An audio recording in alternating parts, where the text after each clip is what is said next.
وہ بیبلونین بادشاہ بخت نصر جس نے 2500 ورش پہلے سب سے عظیم سینگوگ ہیکل سلیمانی کو آگ لگا دی اور یروشلم سے 60,000 یہودیوں کو رسیوں میں باندھ کے بابل لے گیا۔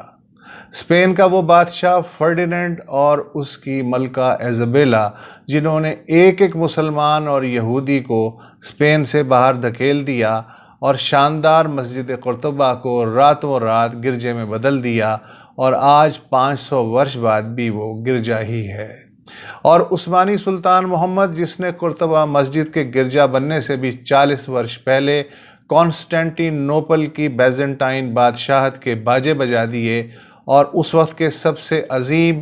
900 ورش پرانے گرجے آیا صوفیہ کو مسجد بنانے کا اعلان کر دیا۔ 20ویں صدی میں سیکولر ترکی کی نیو رکھنے والے اتا ترک نے اس مسجد کو میوزیم میں بدل دیا، مگر 86 ورش بعد اسی ترکی کے ایک اور راشٹرپتی رجب طیب اردوان نے میوزیم کو گرجے کی بجائے دوبارہ مسجد بنانے کا اعلان کر دیا۔ بابر کے جرنیل میر عبد الباقی نے ایودھیا میں 1527 میں بابری مسجد بنا دی۔ اس کے 326 ورش بعد 1853 میں پہلی بار یہ دعویٰ سامنے آیا کہ یہ مسجد تو رام جنم بھومی گرا کے بنائی گئی، اور پھر اس دعوے کے 139 ورش بعد مسجد توڑ دی گئی، اور مسجد ٹوٹنے کے 27 ورش بعد اچتم نیالے نے فیصلہ سنایا کہ مسجد توڑنا تو غلط تھا مگر زمین ہندوؤں کی ہے۔ اور افغان طالبان کا وہ امیر ملا محمد عمر جس نے بامیان میں 1500 ورش پہلے تراشے گئے مہاتما بدھ کے 100 فٹ سے اونچے 2 مجسموں کو کفر کی نشانی قرار دے کے 2001 میں بارود سے اڑوا دیا۔ اور وہ مولوی حضرات جنہوں نے چند دن پہلے فتویٰ دیا کہ پاکستان ایک اسلامی ملک ہے اور اسلامی ملک میں کوئی نیا مندر نہیں بن سکتا۔ میرا خیال ہے کہ 2500 ورش پہلے یہودیوں کے ہیکل کو آگ لگانے والا بخت نصر، 500 ورش پہلے مسجد قرطبہ کو کیتھولک گرجا بنانے والے فرڈینینڈ اور ملکہ ایزابیلا، بابری مسجد توڑنے والے ہجوم کو اکسانے اور اس کی پیشوائی کرنے والے نیتا، مہاتما بدھ کے مجسمے توڑنے والا امیر ملا عمر،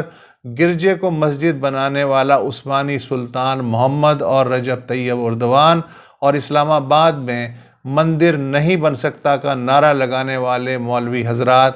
ان کے زمانوں اور ناموں پہ مت جائیے۔ یہ سب جنم جنم سے ایک دوسرے کے سنگی ساتھی ہیں اور رہیں گے۔ ہاں، اسی دنیا میں ایرانی بادشاہ سائرس اعظم بھی آیا جس نے یہودیوں کو بابل کی 250 ورش کی غلامی سے آزاد کر دیا۔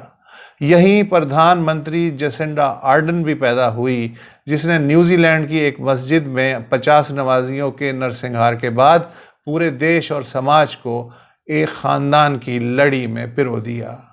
اسی دنیا میں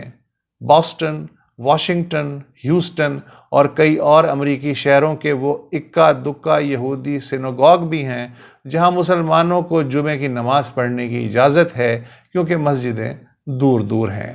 اسی دنیا میں بلوچستان کے مولانا اللہ داد کاکڑ بھی ہیں جنہوں نے فروری میں جوب کے 200 ورش پرانے مندر کی مرمت اور رنگ و روغن کے بعد اس کی چابیاں ہندو کمیونٹی کے حوالے کر دی۔ اور اسی سنسار میں لدھیانے کا گاؤں ہدن بیت بھی ہے جہاں پارٹیشن کے بعد سے ایک بھی مسلمان نہیں رہتا، مگر 54 ورش کا پریم سنگھ آج بھی ہر شام گاؤں کی ویران مسجد میں یہ سوچ کے دیا جلاتا ہے کہ شاید کبھی کوئی بھولا بھٹکا نمازی نکل آئے۔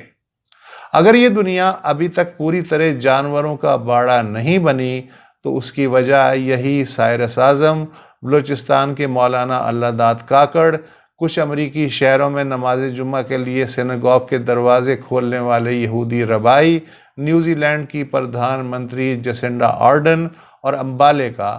پریم سنگھ وغیرہ ہی ہیں۔ مجھے تو یہی لگتا ہے۔